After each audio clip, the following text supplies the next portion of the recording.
Part 1. You are not fat because you eat too much. You are fat because you eat out of rhythm. Two people eat the same 2,000 calories per day. One stops eating at 6 in the evening. The other eats until 11 at night. After 3 months, their visceral fat levels are noticeably different. Why? If you think the answer is a faster metabolism or stronger willpower, today I am going to challenge that belief. The issue is not the first calorie you eat.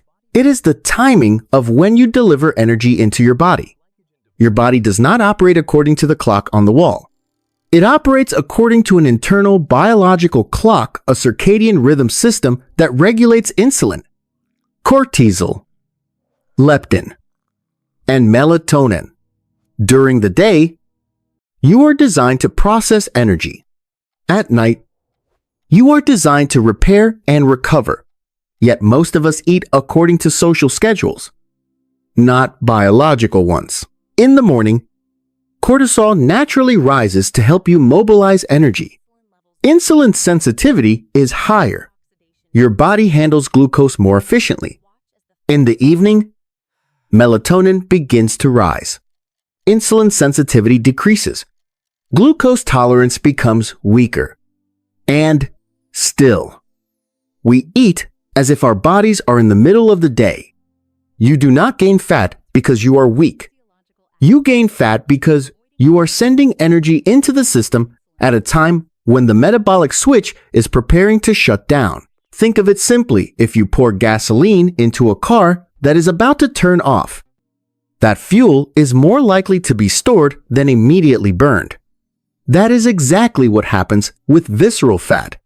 Here is what surprises many people. Research in circadian nutrition shows that even when total calories remain the same, eating late can prolong the period during which insulin stays elevated. And elevated insulin at night delays fat burning. So, here is the question you need to ask yourself right now. Are you eating according to your biological clock or according to evening emotions? If you have ever thought, I do not eat that much, but my belly fat will not go away, you may be ignoring the most important variable: timing. In this video, I am not going to talk about extreme dieting. I am going to show you what your body actually does with food at different times of the day. Once you understand the mechanism, you will realize that fat loss is not a battle of willpower. It is a matter of biological rhythm. And once you see that hormonal switch clearly, you will never look at your evening meals the same way again. Part 2. What actually happens when you eat late now. Let us go straight into the mechanism. No motivation. No slogans. Pure physiology. When you eat, insulin rise. The role of insulin is very clear: move glucose into the cells and temporarily pause fat burning. That is completely normal. During the day, your body handles this process quite efficiently. Insulin sensitivity is higher, and your muscles are ready to use energy. But the evening is a different story. As light decreases, melatonin begins to rise. Melatonin does not only make you sleepy, it also reduces the secretion and effectiveness of insulin. In other words, your body becomes less sensitive to sugar in the evening. If you consume the same amount of carbohydrates at 8 in the morning and at 10 at night, your blood glucose and insulin responses can be significantly different. I have seen this repeatedly in people with stubborn belly fat. They do not necessarily eat too much. They eat at the wrong time. When you eat late, insulin does not just rise. It tends to remain elevated for longer, and when insulin is high, lipolysis, the release of fat from adipose tissue, is suppressed. The body prioritizes using the energy you just consumed instead of accessing stored fat. From an evolutionary perspective, this makes sense. Nighttime was meant for rest, not hunting. The body does not expect a large meal right before sleep. When you introduce energy at that time, you are sending a biologically mismatched signal. There is another point that few people mention. Cortisol follows its own rhythm. In the morning, cortisol naturally rises to help you wake up and mobilize energy. In the evening, it needs to decrease so the body can shift into recovery mode. Eating late, especially a carbohydrate-heavy meal, can disrupt this rhythm.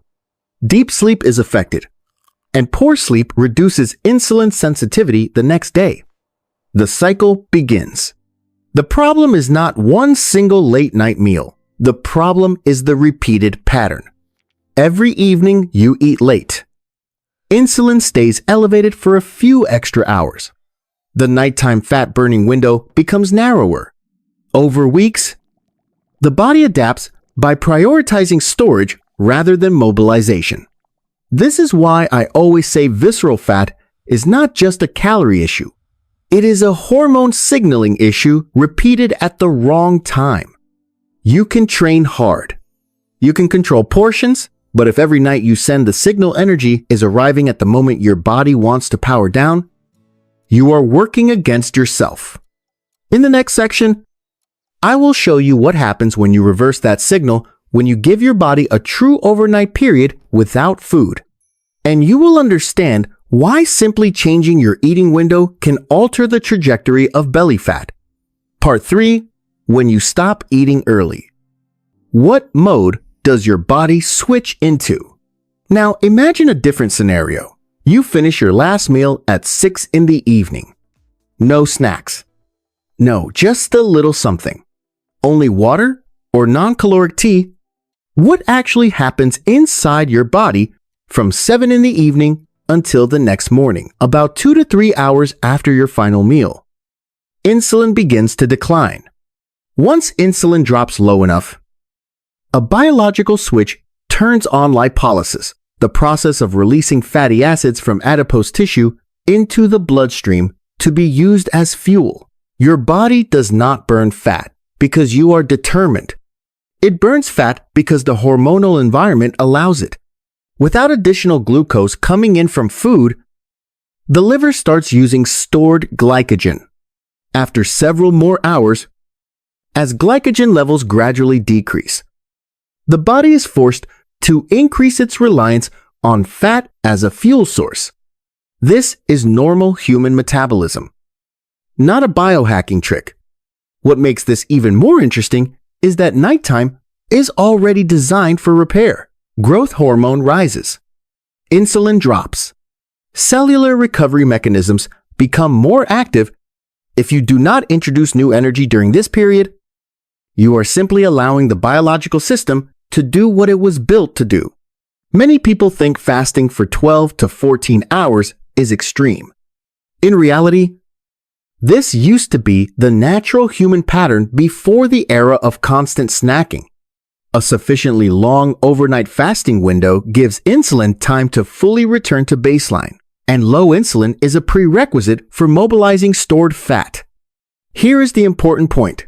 You do not need to fast for 20 hours. You do not need to push your body into an extreme state. You only need to finish eating earlier and allow the night to become a true no-energy window. When you do this consistently over several weeks, the body begins to adapt. Insulin sensitivity improves.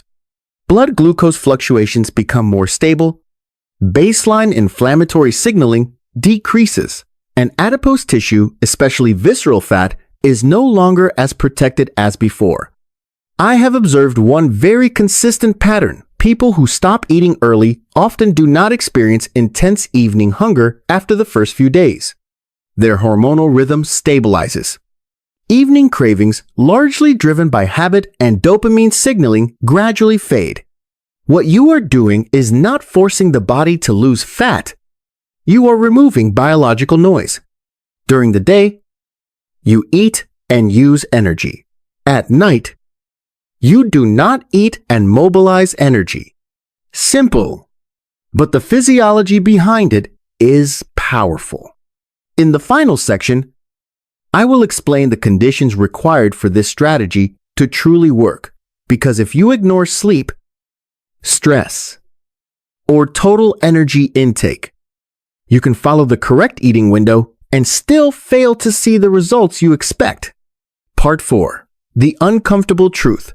There is no magic. Only a system. I need to say this clearly. Stopping food intake after 6 in the evening is not magic. It is simply a tool. And a tool only works when the system around it is properly designed. If you stop eating early but your total daily energy intake is still excessive, your body will still store energy. Physiology is not fooled by the clock. It responds to the overall signal energy in, energy out, and the hormonal environment surrounding those signals. If you sleep 5 hours per night, your cortisol levels will be abnormally elevated the next day. Elevated cortisol reduces insulin sensitivity, and when insulin does not function efficiently, the body is more likely to store energy. You can eat at the correct time, but if your sleep is disrupted, the results will not be optimal. Stress works the same way. When the hypothalamus-pituitary-adrenal axis is chronically activated by work pressure, anxiety, or lack of recovery, the body shifts into a defensive state. In a defensive state, it prioritizes energy preservation. Visceral fat is not just fat. It is a biological response to an environment the body interprets as unsafe. There is another point that rarely gets discussed. Not everyone shares the same circadian rhythm. Shift workers, individuals who have slept late for years, and people with metabolic disorders may require different adjustment strategies. There is no universal 6 in the evening rule that applies to everyone.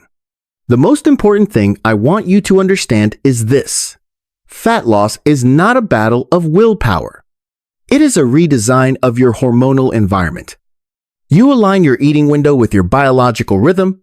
You sleep enough to allow insulin to function properly. You reduce stress so cortisol does not destabilize the system. You manage total energy intake responsibly. When these 4 elements work together, the body begins to cooperate. You no longer feel as if you are forcing progress. You are not fighting intense cravings every evening. Your biological system stabilizes. Your body is not working against you. It is responding precisely to the signals you send it every single day. And when you change those signals, the timing, the rhythm, the environment, visceral fat stops being a mystery. It becomes a reversible outcome.